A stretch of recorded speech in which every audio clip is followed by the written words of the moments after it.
दुर्ग का, जहां से हमारे सहयोगी सुबोध तिवारी जुड़ चुके हैं। जी सुबोध जी, ऐसी कौन कौन सी खबरें हैं जो आज सुर्खियों पर रहेंगी? इसके साथ ही दुर्ग जिले में क्राइम को लेकर क्या कुछ अपडेट है? देखिए, अगर बात करें हम दुर्ग जिले को लेकर, खासकर क्राइम को लेकर, तो एक बड़ी बात सामने आ रही है जिसमें खुद को सीबीआई अधिकारी बताकर, तो कभी जब इम्पोर्ट एक्सपोर्ट का ऑफिस होता है वहां का अधिकारी बताकर, या पुलिस विभाग का आला अधिकारी बताकर लोगों को डिजिटल अरेस्ट करके, ऐसे लोग जिन्हें कम जानकारी रहती है इन तरह की चीजों की, उन्हें डिजिटल अरेस्ट करके उनसे लाखों रुपए की ठगी की वारदात को अंजाम दे देते हैं। तो ऐसे सभी वारदातों को पर नकल कसते हुए दुर्ग पुलिस ने 8 बड़े मामलों में से बताया जा रहा है कि 4 मामलों में सफलता पाई है उनके आरोपियों को पकड़ने में, जिसमें कि जिसमें कि 4 थाने हैं, भिलाई नगर है, पद्मनाभपुर चौकी है और दुर्ग कोतवाली है, और ऐसे तमाम थानों के कम से कम 7 से 8 आरोपियों को पकड़ा भी गया है और काफी पैसों की बरामदगी भी हुई है। लेकिन बताया जा रहा है कि जब से ठगी की वारदात शुरू हुई है तब से 1 करोड़ से भी ज्यादा, यानी 1 करोड़ 98 लाख से भी ज्यादा की रकम की ठगी लोगों से की गई थी, जिसमें से काफी सारे रकमों को होल्ड करवाने में दुर्ग पुलिस ने बड़ी सफलता हासिल की।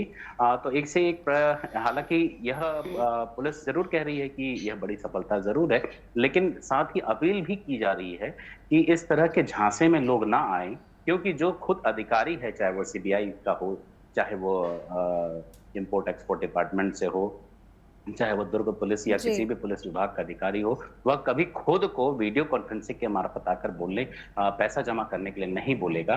वह सीधा या तो थाने बुलाएगा या संबंधित विभाग या संबंधित अधिकारी से मुलाकात करने की बात करेगा। तो इस तरह की अपील भी दुर्ग पुलिस एसएसपी विजय अग्रवाल के द्वारा की गई है। साथ ही एक बड़ी बात और सामने आई है, जिसमें कि नगर पालिका निगम दुर्ग जो है वह राजस्व वसूली में लगातार पिछड़ता जा रहा है। इस बार 50 करोड़ के आसपास का टारगेट निगम के अधिकारियों को दिया गया था। यह बता देना लाजमी होगा कि इसके पहले जो एजेंसी हुआ करती थी, एजेंसी के द्वारा राजस्व वसूली का काम किया जाता था, पर एजेंसी के डिफाल्टर होने के बाद से निगम के अधिकारियों को ही राजस्व वसूली की जिम्मेदारी दे दी गई है।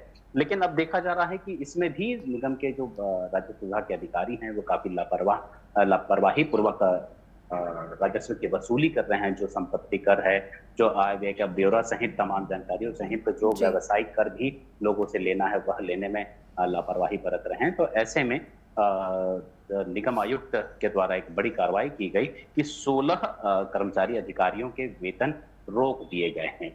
इसे एक बड़ी कार्रवाई के रूप में देखा जा रहा है और इसे तब तक लंबित रखे जाने की बात कही जा रही है वेतन को, जब तक कि राजस्व वसूली का टारगेट पूरा नहीं कर लिया जाता।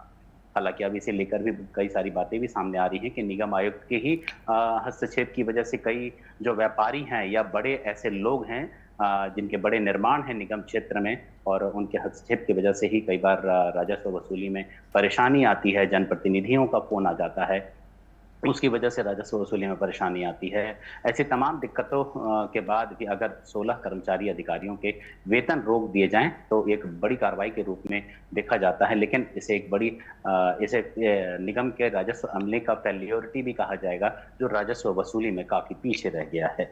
दूसरी बात है नगर पालिका निगम भिलाई के बारे में बात करेंगे। अभी नगर पालिका निगम दुर्ग के बारे में बात कर रहे थे, तो नपानी भिलाई के द्वारा भिलाई इस्पात संयंत्र प्रबंधन को लगभग 2 अरब रुपए प्रॉपर्टी टैक्स का डिमांड नोटिस भेजा है।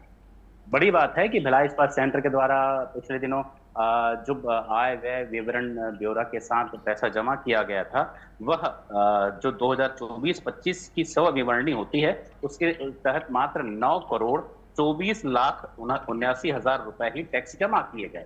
इसे लेकर भिलाई नगर पालिका निगम आयुक्त ने अपने विभाग के अधिकारियों से बात की, चर्चा की, और इस पे बताया जा रहा है कि गलत आय व्यय विवरणी ब्यौरा और स्व विवरणी ब्यौरा वगैरह पेश करके इन्होंने कम राशि दी है। तो इस कारण 2 अरब रुपए प्रॉपर्टी टैक्स की डिमांड नोटिस निगम भिलाई के द्वारा भिलाई इस्पात संयंत्र प्रबंधन को थमाई गई। कमलेश्वरी। सुबोध जी, जैसा कि आपने सबसे पहले जानकारी दी कि साइबर क्राइम लगातार जो है दुर्ग जिले से सामने आ रहे हैं, तो एक समय में जो है केंद्र सरकार द्वारा लगातार कॉलर ट्यून के माध्यम से साइबर क्राइम को लेकर जागरूक किया जा रहा था लोगों को, तो क्या इसके बाद भी लोगों में साइबर क्राइम को लेकर जागरूकता नहीं फैली है? देखिए कमलेश्वरी, संचार क्रांति का युग है और 21वीं सदी का युग से हम धीरे धीरे और आगे बढ़ते जा रहे हैं। तो संचार क्रांति के युग में लोगों के हाथ में मोबाइल तो आ गया है, मगर मोबाइल की उपयोगिता की जानकारी हर किसी को नहीं है। अब ऐसे में जो सरकारी कर्मचारी या व्यवसायी होते हैं, जो बुजुर्ग होते हैं या प्रौढ़ होते हैं, कम जानते हैं ऐसी गतिविधियों को, ऐसी प्रक्रियाओं को जो कि बैंक से संबंधित होती है। तो ऐसे में उन्हें एक मैसेज भेजकर पढ़ने बोल दिया जाता है कि इस मैसेज को पढ़ के बताइए। तो उस मैसेज में ही एक ओटीपी होता है। उस ओटीपी को पढ़ के बताते ही उनके अकाउंट से एक तो पैसा खाली हो जाता है, दूसरा उन्हें डिजिटल अरेस्ट किया जाता है, जिसके तहत उन्हें बताया जाता है कि किसी के द्वारा आपको एक गिफ्ट भेजा गया है जिसमें नशे के सामान है या फिर ऐसे प्रतिबंधित सामग्री है जिसका कि चार्ज आपको पटाना पड़ेगा, दंड जुर्माना देना पड़ेगा। और आप अगर हम पर विश्वास नहीं है तो हमारे बड़े अधिकारी से बात करिए, वो आपको उसकी पूरी विस्तृत जानकारी देंगे और तत्काल में उनके अकाउंट में जो भी पैसा है वह उसे तुरंत वो कहते हैं कि इस अकाउंट में जमा करिए, तो आपको इस फलाने मामले से बरी हो जाओगे, बच जाओगे। तो इस तरह की कई सारी फंतासीबाजी करके ऐसे लोगों को ठगने का काम किया जाता है। तो जिस तरीके से केंद्र सरकार के द्वारा लगातार एक कॉलर ट्यून बनाकर या विभिन्न तरह के माध्यमों से जानकारी देकर जागरूक करने की कोशिश की जाती है, तो लेकिन ऐसा लगता है कि वह समय उन लोगों तक नहीं पहुंच पाती है जो वाकई इन चीजों से बचने की जिन्हें आवश्यकता है। जागरूक लोग तो खुद ही जागरूक होते हैं, मगर जो कम जागरूक हैं उन तक शायद वह बात नहीं पहुंच पाती। इस वजह से इस तरह की डिजिटल अरेस्ट और बड़ी जालसाजी, ठगी के वारदात को ये जालसाज अंजाम दे डालते हैं। जी बिल्कुल, साइबर क्राइम को रोकने की बेहद आवश्यकता है और लोगों को जागरूक होने की भी आवश्यकता है। फिलहाल तमाम जानकारियों के लिए आपका धन्यवाद सुबोध। और हमारे सहयोगी सुबोध तिवारी जी ने बताया कि ऐसी खबरें जो सुर्खियों पर है। साथ ही आपको बता दें कि लगातार साइबर क्राइम की खबरें सभी जिलों से सामने आती हैं, न सिर्फ दुर्ग से बल्कि अन्य जगहों से, सभी राज्यों से लगातार साइबर क्राइम की खबरें सामने आ रही है। वैसे में कई बार जो मासूम लोग होते हैं वो साइबर अपराधियों के शिकार हो जाते हैं और वो अच्छी खासी रकम साइबर अपराधियों के हाथों गंवा भी देते हैं।